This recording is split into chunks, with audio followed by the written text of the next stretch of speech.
some of the animals also got sick.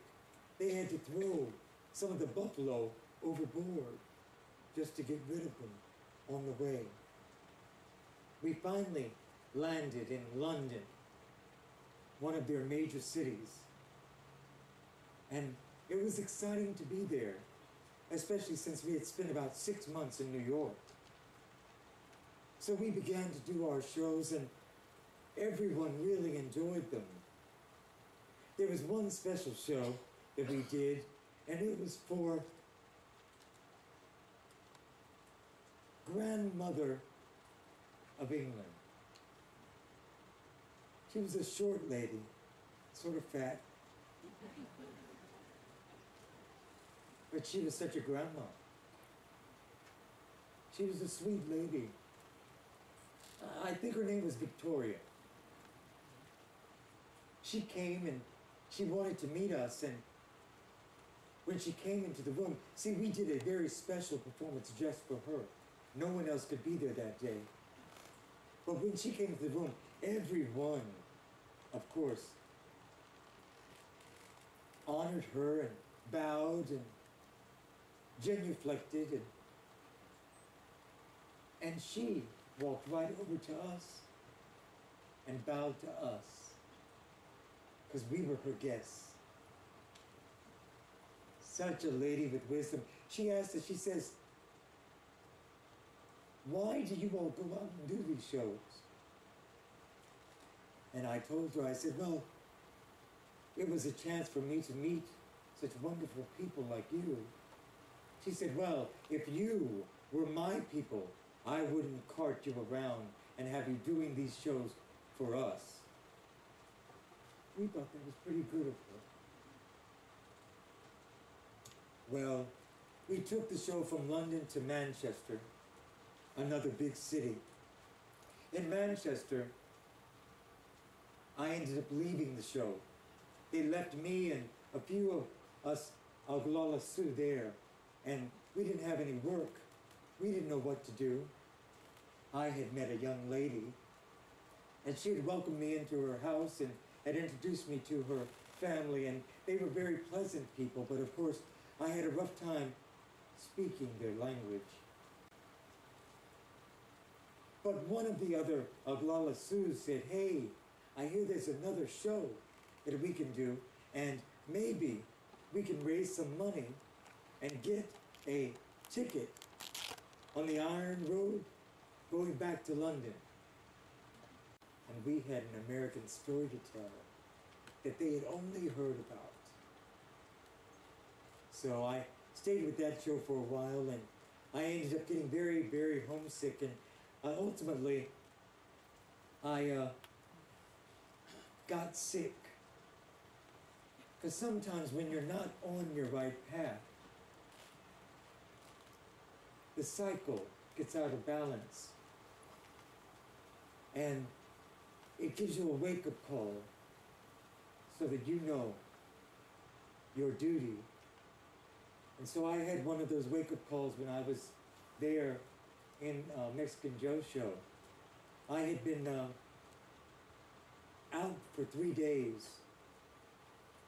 They claimed that they couldn't get a heartbeat from me. They said that every once in a while I would breathe in, but they couldn't hear my heartbeat. And for 3 days I was out. Those nice British people had started shopping around to put me into one of those boxes. They do everything in boxes. And they had begun looking for my coffin. But while I was out, I went to that special place and it said, go home. You've learned what you can. Go home. So, I didn't have any money. That's a very typical Indian story. Out of luck, no money. I wired the Buffalo Bill Wild West show. And I asked them, would you let me go home? They wired me the money. So I got back on that fire boat and headed back.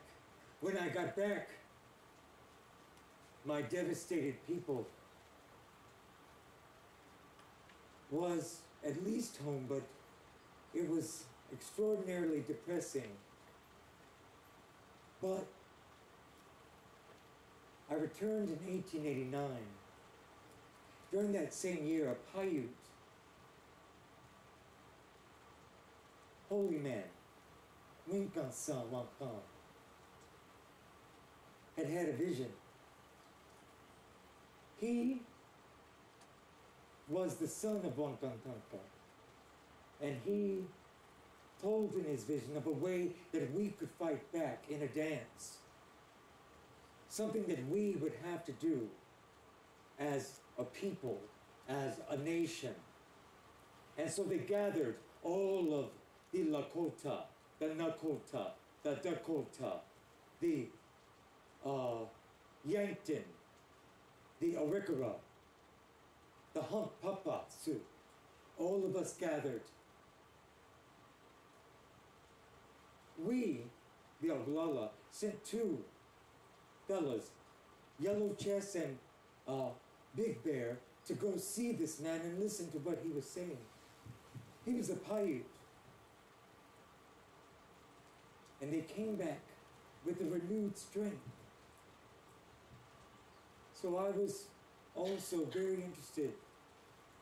And so I went to see this dance. And on the first day I realized that the dance that was being performed for me was part of the vision that I had seen so many years before. I knew that this was the right path. And by 1890, I embraced the ghost dance. But the ghost dance was a powerful, powerful, medicine-filled dance. And it frightened the Wasitus. Soon, they began to do strange things, like outlawing us to wear feathers, because we danced with feathers, like this eagle feather in my headgear. We could not wear feathers any longer, because they figured we were doing something mystical that they didn't understand. We were taking our power from our relations and using it in this dance that was to combat and to make us strong so that we would survive. And they wanted to work against it. So they outlawed the ghost dance. And we had to go underground to do our ceremonies and dance. Our Native Americans at that time, throughout the entire United States, were unable to wear feathers. But see, the native spirit is resilient.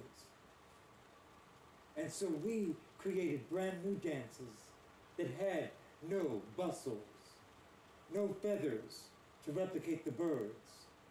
We called them the straight dancers, and we still do that. The straight dancers do not ever wear feathers because they outlawed us owning and having feathers because of their fear of how much medicine and how much power we actually had.